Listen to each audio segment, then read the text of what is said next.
And boom, and we're live. Well, welcome to another edition of Life is People.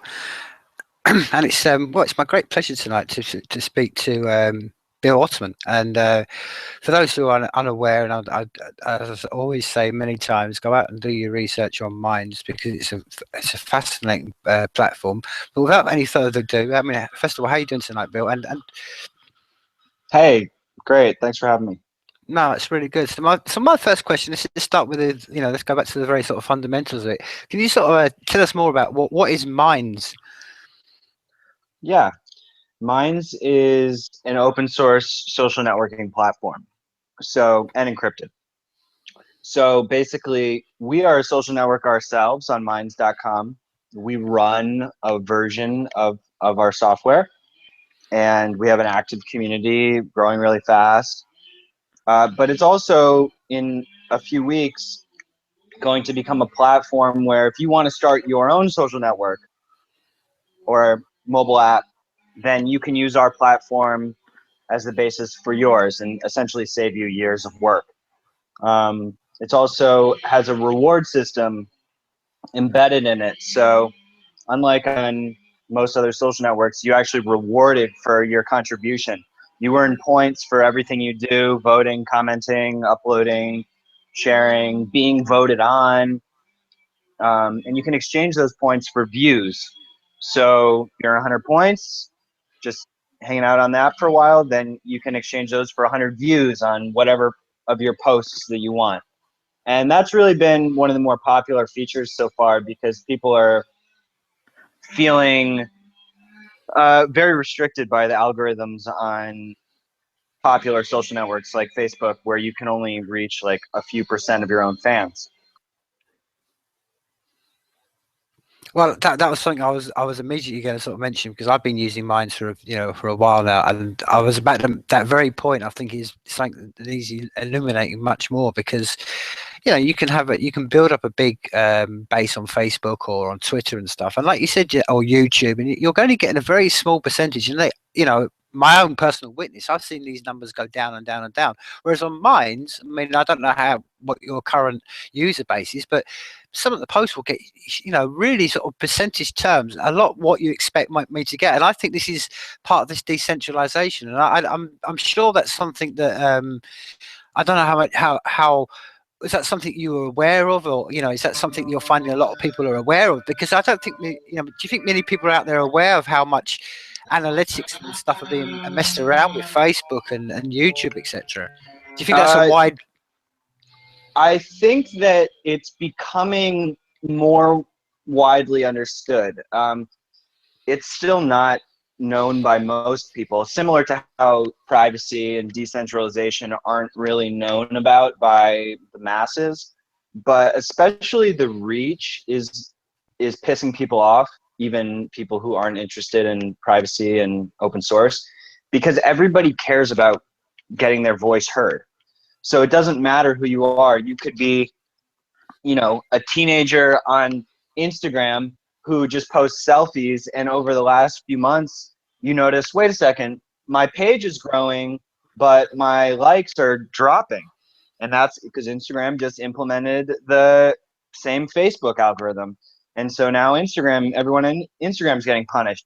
So because going viral is something that matters to everybody, everybody wants to, pretty much. I mean, not everybody. There's probably a few people who don't care at all about their internet presence, but it's clearly a growing trend that companies and individuals want to have their voice heard. So we will never force people into manipulative algorithms. I think that we would be open to having alternative algorithms, but it should always be the user's choice what they want to see. And if you subscribe to someone, you should always be able to get their posts. And in the same way, if someone subscribes to you, they should always be able to get your posts. On Facebook and Instagram and Twitter, that's now becoming impossible. I mean, the sort of begs the question, really, I have to ask you that, Bill. Where did this all sort of start for you? I mean, because I mean, what leads to what were the first sort of steps you took into this whole new world of, doing mines and stuff? Because I mention this because I'm aware that, just from the, knowledge that's out there in the public, you're not overly particularly a coder or a programmer. You're more of an artist. So what sort of got you started on this whole, you Sure. know, trip to where you are now with mines? Yeah. Well, mine's really started as a live project. So we would do conferences slash festivals. So we would, have a gathering of the minds, bringing together many different people and hold a forum. And then we would blend that with sort of celebration and have a festival or concert, sort of in an attempt to bring together these worlds of activism and entertainment. Now, um, you know, when it first started, I was not really so into the internet as I am now. But what I found is that focusing on a physical live project, while it's fun, it's very limiting. It's very hard to grow uh, a company without the internet. And this is like 10 years ago. So obviously things have changed a lot. And after a few years of doing the live thing, just started to embrace the internet. I used to be like, I don't want, I was never anti-technology, but I was keenly aware of the negative social impact that everyone's face and their smartphone was having.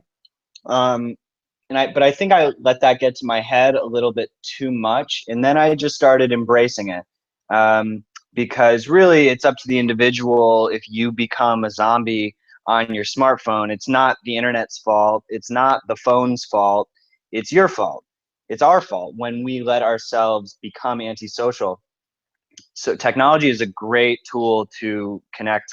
And honestly, at this point, I think that the internet is probably some sort of uh, biological extension of humanity, some sort of like communication system for the earth to actually evolve. And so now I embrace it, and I got obsessed with free and open source software and Creative Commons and this whole idea of a global collaborative project. So obviously a social network is the framework that you need to build that. And what we see with Facebook and all the other Google and top social networks basically abusing people's freedom. I think that ultimately the infrastructure and operating system of our planet is inevitably going to be open source because the people are going to demand it. It's inevitably going to be decentralized, open source, incentivized, monetized. Any word that you want to, you could go on with the buzzwords forever, but it will be powered by the people, and it's just a matter of time. And I just hope that we can be a part of that. Well, I think platforms like mine are completely, the first step towards that. And I can only speak about, my own personal circle and people I know. And I've seen a migration of my sort of circle of people going to mines for all the reasons you basically kind of we touched upon. I mean, the decentralized part of it, the decrypted part of it, the boosting part of it. Now, just before on the technicalities, around the boost element of mines. At the moment, you can do this with US dollars. Is there any thought processes have been discussed amongst the team you're working on about integrating this with the blockchain or other cryptocurrencies that are inevitably going to rise? Yeah, definitely. We're gearing up for our big developer release of the back end engine of mines, and we had on the old legacy site we had Bitcoin wallets, but when we updated to Angular 2, we didn't upgrade that. We haven't upgraded that yet, but 100% we want the mines wallet to be able to exchange any type of crypto that you want. It would be awesome to figure out some sort of way to earn crypto. Yes, I mean, that's the powerful thing about open source, is that once it's out there, whatever anyone wants to build, they can. And if it sort of passes the peer review process in the community, and our developers all feel that it is solid enough code to come into the main code base, then there's no reason that any feature can't get built.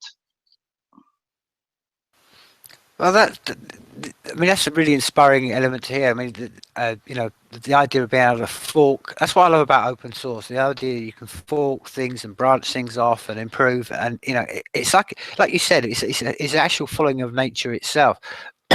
Now, I know. Where do you sort of? I mean, again, sort of going back to your sort of artistic roots. Where do you sort of see all this? I mean, I see a lot of similar projects. I see a lot of decentralized projects. I see a lot of things going on. And I see a lot of, they're all sort of based around people who are very sort of, for want of a better word, geeky or nerdy. But where do you see this going forward with the arts and, with creativity? Because obviously at the moment we're just building platforms and we're building, things that are hopefully there to ease and help creative people. So where do you sort of, if I could sort of take you forward 5-10 years, how do you think the world is going to shift for us the creative? Yeah. Well, the reason, so someday I would love to learn Angular if I ever have time, because that would allow me to sort of manifest my visions much faster. Though I do love working with Mark and other developers closely. It's important for me to, I think, maintain some sort of separation from, being a full-out coder now, because it gives me that consumer context. So I am able to look at our UX and feel it more like a random person who knows nothing about this, and come at it less biased from a programmatic point of view. And so I try to keep myself in those shoes to a certain degree, so that mine's is more relatable to more common internet users. But yeah, I mean, art is coders are artists. I mean, code is just another language to express art. It's actually an incredibly advanced way to do it. I mostly I draw and paint, and I've been doing that for 20 years, and I just love that. It's really important to me, and being able to boost art and get eyeballs on whatever it is you're creating, that's what's important to people. That's why we have so many brilliant artists on Minds. I mean, there's one, if you go to minds.com/the_artist, she is an amazing painter, doing really harnessing the boost system brilliantly, and really getting eyeballs on her stuff. I'm sure selling stuff. And yeah, we want to ultimately help creators make money. I think that a big next phase in our development is going to be in helping, whether it's with cryptocurrencies or international ways to accept dollars. We want creators to be able to accept tips, accept subscriptions for premium content from their fans. We want people to be able to monetize their content as well as you can on any site, and help becoming independent and not having a job that you hate. That's what I love most about working and starting Minds, is like it gives me so much satisfaction just in my life to be able to work on something that I care about, and helping other people become independent online. That's just such a powerful thing. Well, I So, completely go on. sorry, just in terms of 5 or 10 years, it's just about that. It's about making a platform that rewards people better than any other platform, because at this point the top networks have this monopoly because they have all the people there, but they're not rewarding anybody really, other than saying, oh well, you get to use the service for free, but we're going to take all the money, and we're only going to give you these really weak revenue opportunities. But it should really be the opposite. The users should be controlling the bulk of the revenue, and the network should be there to, the network deserves some sort of cut of the revenue, but at the end of the day, it's really the people who are on the network that should be controlling it. Yeah, I mean, I would just completely, I have to sort of concur with what you were saying about how there's so many great artists and just generally creative people. Because that's what I don't want to box us up, because I think there's a lot of, that's what I think is really inspiring about Minds. I mean, the people that just I've gone and interacted with, and I think one of the other things that's really inspiring about Minds, I found particularly, is the openness of it all, the collaborative point of view all, and the idea of just being able to reach out to people you have no intrinsic value in your circle of who you may be in a network. That's one of the things with Facebook. You tend to get circles and circles unless you're going to start paying for it. Now, one of the questions I have to ask you, you mentioned obviously this is walking forward, and you're going to be, obviously developing it as it goes into, up into the future. Have you? How close are we, or how close have you discussed in your team about how? So instead of, for instance, instead of us doing this conversation as we are right now through the Google, which neither of us particularly want to do, is have you discussed about making this kind of process, the video chat that could be open to a podcast that then could be put up, so we could just avoid YouTube and Google Oh hell altogether? Is yeah! that some? Yeah. Are you kidding? I mean that we video live streaming, video chat. These are 100% on our roadmap. I mean, yeah, there's irony. We're on Google Hangouts right now, but what the credit that you have to give to Google and Facebook is that they're beautiful designers, so they know how to create very user friendly, nice looking software, but it's proprietary, so they don't share the tools that they're using. And you know from the open source perspective, that is actually limiting the evolution of the planet, because they're forcing us to reinvent the wheel rather than spending time. If imagine Google Hangouts was open source, then we would be able to integrate that, use it on Minds, and spend our development time making it better as opposed to just catching up. And so, but that's how they maintain the control. Now, at the same time, they are starting to understand that there are benefits of open source. That's why Android is open source.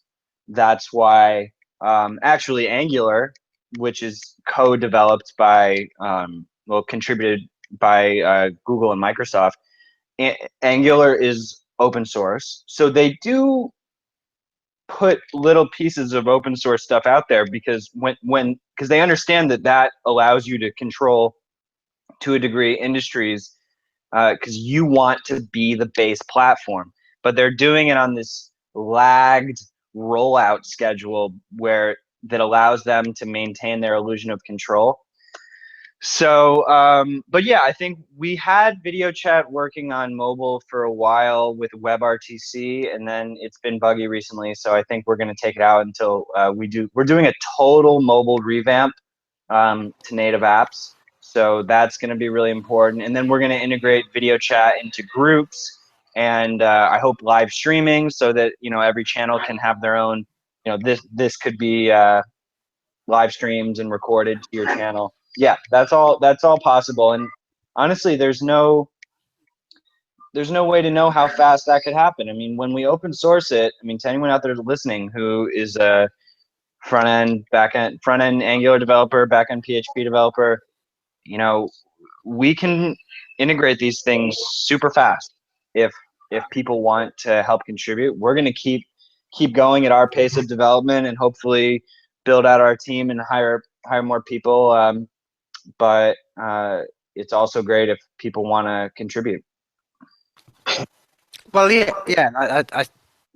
I think one of the essential elements of building platforms that are going forward in the future, that especially decentralized, and I don't know if it's something you particularly want to speak about, how much knowledge you know, but I think one of the things that's constricting us at the moment is just the amount of internet traffic that's going through a very limited amount of servers. And that's why I've always been, I've always sort of thought the next step is going to need is a decentralized internet, and I think that step's going to happen hopefully in a sort of near to foreseeable future, because that will be the real game changer. Is because I know a very limited amount of it. Maybe you want to sort of speak a bit more, but I mean, as my understanding is there is only a very small amount of actual servers that everything is going through, which again, is this, and especially when you consider that most of those are either proprietary, as you said, or they're just under some sort of control. These are very, I think, one of the weaknesses of, whereas we, as particularly, we're building or we're talking about the decentralized world, until we get that key element sorted out, this could all basically just stutter and fall at this very weak Achilles heel, which is the server system. Absolutely. I mean, yeah, we're very vulnerable under the current system. I mean, if something happened to Google or Facebook or any of the other major centralized services, um, global communications would suffer tremendously, and people's data would be lost, and there would be all these kinds of problems.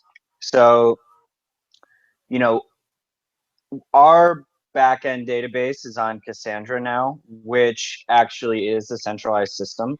We're sort of decentralized and centralized. Just by being open source to a degree, you are decentralized. And so because you can have the software running on multiple different servers, and then ultimately we want to federate different communications between the servers. So if you want cross posting between certain networks, if you want different kinds of data federation between networks, then people can opt into those. But we're also interested in developing alternative backends to our front end. I mean, it would be great to rip out Cassandra and have one running on any of the decentralized backend frameworks that are out there, whatever people want to build it on, and hope maybe that could work in tandem. I really don't know. But yeah, ultimately everything should just be on your own phone or your own computer, and that's where it should all be happening. No, just on a general one, and I speak to someone, from speaking on this side of the Atlantic to you over on, there in New York. Is there any sort of particular, I mean, over here, I mean, there's an issue over here with the governments and the state over here trying to basically put backdoors onto the whole of the internet, and that's one of the reasons why I say about the decentralized point. Now, obviously, I strip away the media, strip away all the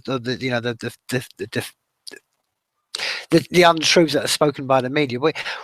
What are there any particular dangers around the next few months about, obviously you're going to go through an election. Do you think whatever the vote one way or the other, because it's kind of like lesser of two evils really. I mean, but is there any sort of major obstacles coming up in the way that could really put a big spanner in the wheels of the progression of minds, or what you're planning? I don't think so. I think that politicians can talk a lot about surveillance and encryption laws and whatever BitTorrent laws, but that it's like them saying that they're going to ban Bitcoin. I mean, you can't.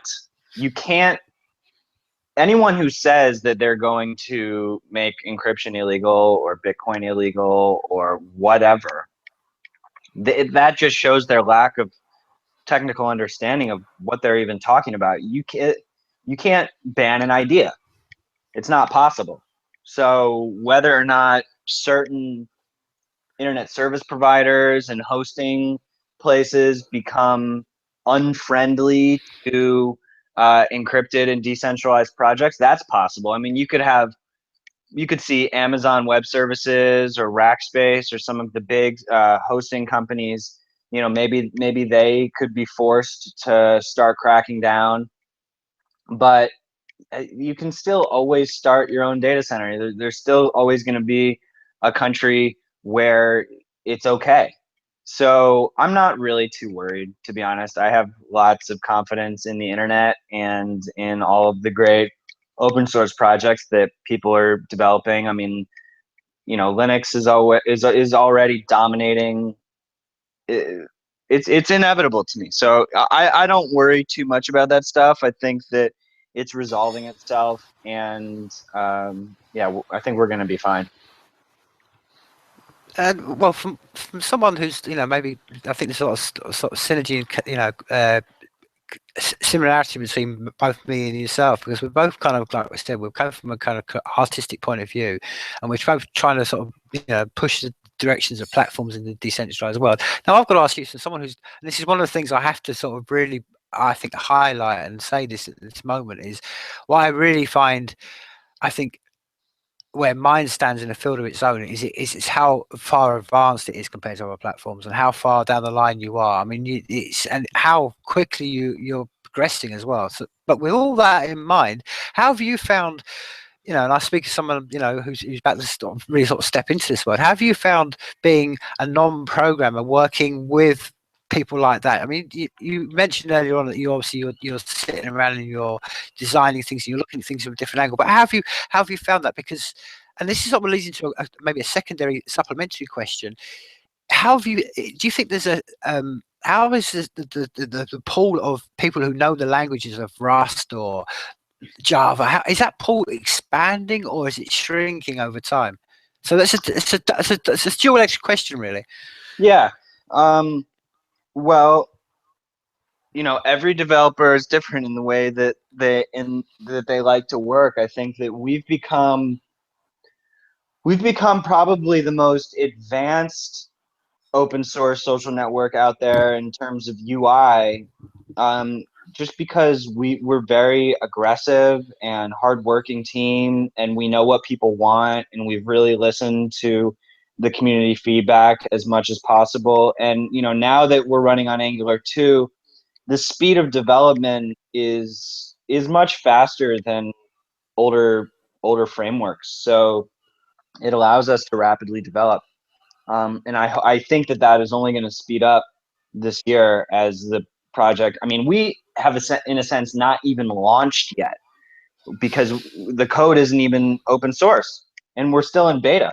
So things are still early. And so the fact that we've come this far before even open sourcing the code, still in beta, gives me a lot of confidence that it's only going to exponentially increase. And then, yeah, I mean, I think that it's a lot about engineering the engineering out of engineering. So that's kind of complicated, but one way that sites like Squarespace and WordPress have been really successful is that they make it really beautiful experience for a designer, especially Squarespace. Now, Squarespace is proprietary, but they're a website building service, and they have engineered engineering out of engineering. So they've made it so someone who doesn't know how to code can come in and build a beautiful website. That is really important, and it's great for everybody because the engineers love it, because then they can start focusing on stuff that they care about more, and the artists can focus on stuff that they care about more. Artists don't have to learn code, and coders can keep doing more advanced stuff. They don't have to be helping all of the artists build the websites anymore.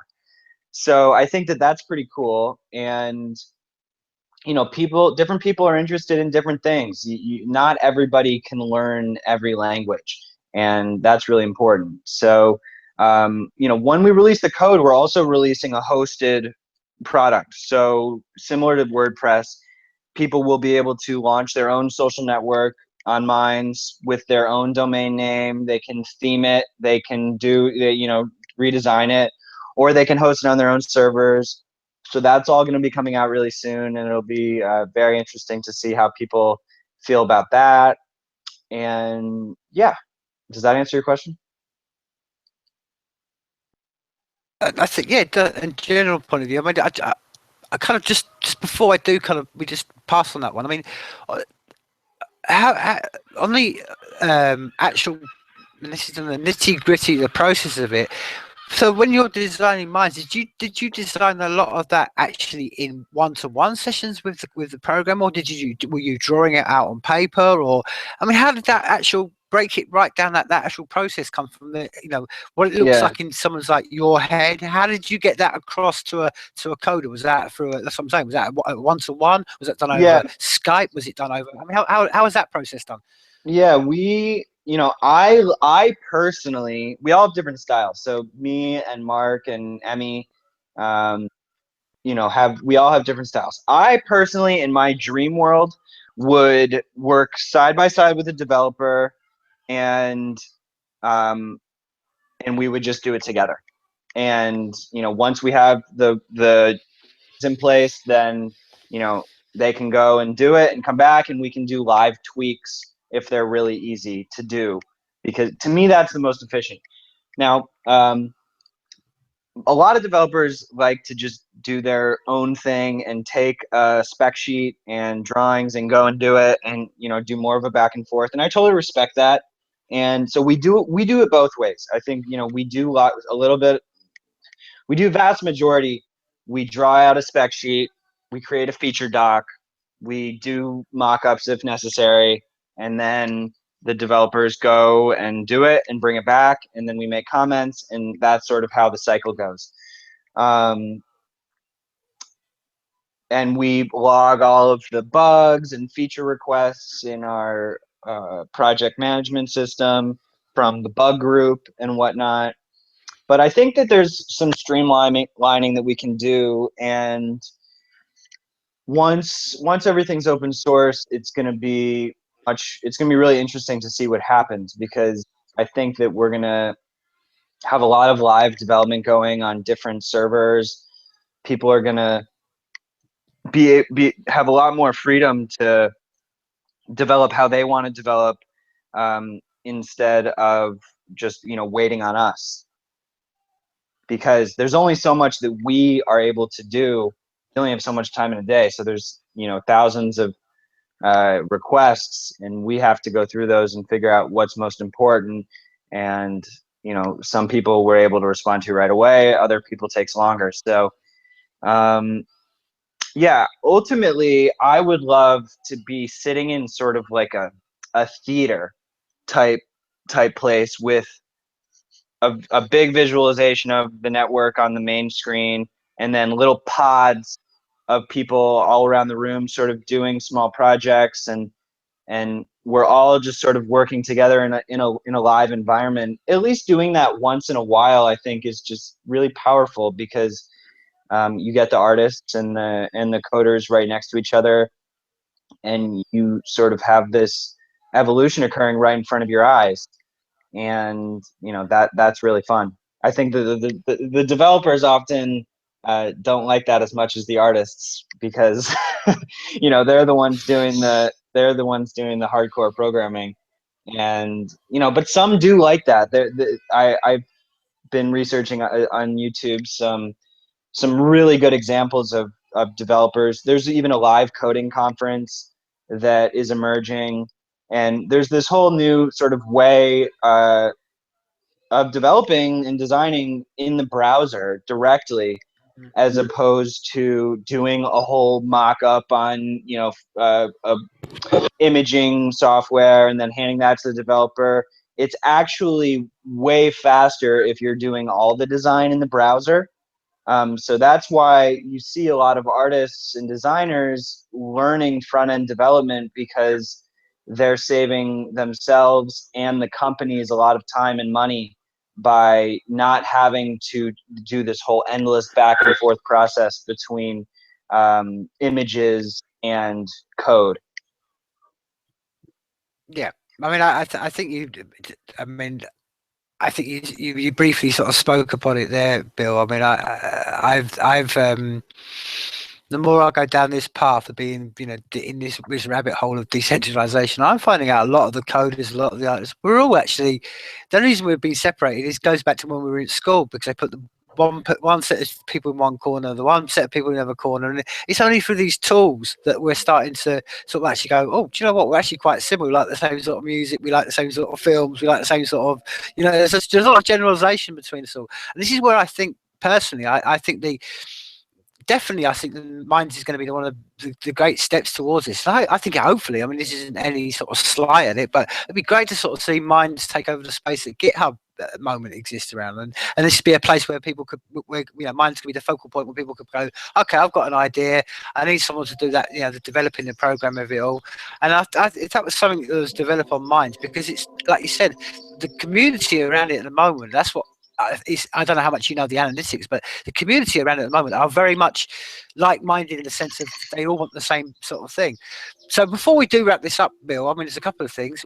If from both angles, for people out there who may be listening to this, particularly because of who are programmers and they understand all that, so how can they get involved and how can they reach out to you? And if they wanted to sort of get involved or inspired by anything we've been talking tonight about minds, how can they reach out to you? Sure. Well, on the GitHub front, I completely agree with that. That would be another awesome integration if because GitHub is proprietary, but yet they are running all of the top open source projects because they've done a beautiful job with design. But yeah, they're doing the same thing that Google and Facebook do, which is keep their code private. There's some other Git projects like GitLab and a couple others that are open source versions of it. In the future, if we could have coding happening through the Mind social network, that would be incredible. But again, it gets a little bit overwhelming because you talk about video conferencing, you talk about live streaming, you talk about adding a whole Git integration. These are huge projects. So it's a little bit overwhelming to think. They're all huge in themselves. So we kind of have to just go one step at a time and not get too far ahead of ourselves. But at the same time, as soon as the code is open source, there's no limit to how fast we can move. So after August 4th, check out minds.org. Minds.org is going to be revamped for then, and that's where all the documentation and stuff about the code will be. But there'll be a lot of conversation going on about it on minds.com. So between now and then, if you want to get in touch, just hit me up at Ottman, Ottman, on Minds, or otherwise wait until after we release it and just just get going. I mean, we can just you don't even need to talk to me, but you're welcome to. Well, it's been absolutely insightful conversation, Bill, and I mean, it's been absolutely amazing. We've got through this whole conversation about any drills going on or saws or anything. So we've been kind of the old phrase, the universe has had our back through this conversation. The fact we've had a bit of silence. Oh, you can't hear you can't hear the saws? Nope. Oh, that's good. I can. Yeah, this has been great. I appreciate you having me on, and I'm definitely happy to do it anytime. So yeah, I think it seems like we sort of come from similar perspectives. I think that there are, it's a very important group of people who are the artists and creators and designers and just essentially non-technical people who are starting to understand and embrace the free and open source philosophy, because that is actually maybe the most important thing for people to understand. Because if we can get open source and encryption and decentralization, if we can make these words have the weight that, for instance, organic food now has in the world, then we're going to see a total shift in people, whether or not they're going to learn how to code, they're going to use Minds and networks like Minds because they know that by contributing to those websites, you're building a better world. People don't really understand that every time you turn on your computer, every time you open a browser, every time you go to a website, it's like voting with your dollars, but it's voting with your clicks. Like, the power structure of the planet is being dictated by our clicks. So if you're loading into Windows or Mac, Apple OS, you are contributing to those proprietary corporations. If you're using some distribution of Linux, then you're supporting the open source. I mean, Ubuntu and Debian and these things, like, it's hardly different from Apple and Microsoft at all. So it's all you just run a install disk. It's not hard. Same with the browser. Like, if you use Firefox over Chrome, you are supporting open source over proprietary, and you're feeding the better solution. And so I think people don't really realize that. Like, they know that Firefox is out there, but they don't understand how important it is to actually support Firefox. And just because Chrome, may be a tiny bit faster, sometimes I really don't even notice a difference. It's totally worth it to use Firefox. And then once you're in the browser, every website that you go to, it matters. And that's what happened with organic food. Nobody had any idea that if food was just food. And then it became clear that, oh, wait a second, food isn't just food. An app is not just an app. It matters what apps I use. And so that knowledge, I think, is becoming more known more quickly, but we still have a lot of work to do. And but once we get there and people realize, oh, Wikipedia is open source, that's why I love it so much. Oh, Firefox is open source, that's why I love it so much. The same thing is going to happen with social networks. I totally agree, and I mean, maybe that's we can sort of put a flagpole there, and we can maybe sort of discuss that for another conversation. But I think it's not only do I think it's almost worth encouraging everything. I think it's essential, and I think as time moves on, and this is what I'm saying, this conversation opens up into a whole conversation about artificial intelligence and where we're going as a species. Because I think the open source compared to the closed source is going to be it's up to us. It's just all as human beings, and what we do with the future is going to be down to the decisions we make right now, because that's what it's going to be. So we're going to be an open source, open AI, or it's going to be a controlled AI, and that's another rabbit hole, another conversation. But yeah, it's as all I great said, stuff. Bill, it's been absolutely insightful tonight. And like I say, we'll anytime you want anything, there's always an open door. I'll be posting. I'll tell everyone as possible I can to sort of get hold of Minds and get onto Minds. And like I say, I look forward to sort of the future roadmaps and where you're going and moving forward. I look forward to seeing what's going on in August. And like I say, let's make this the first of many conversations. But for me over here in Scotland, and like I say, thank you very much for your time tonight, Bill. And I want to say, life is people. Yeah, thank you very much. It's just really confidence boosting to hear from people like you, and thank you so much for all your contributions. It's really amazing.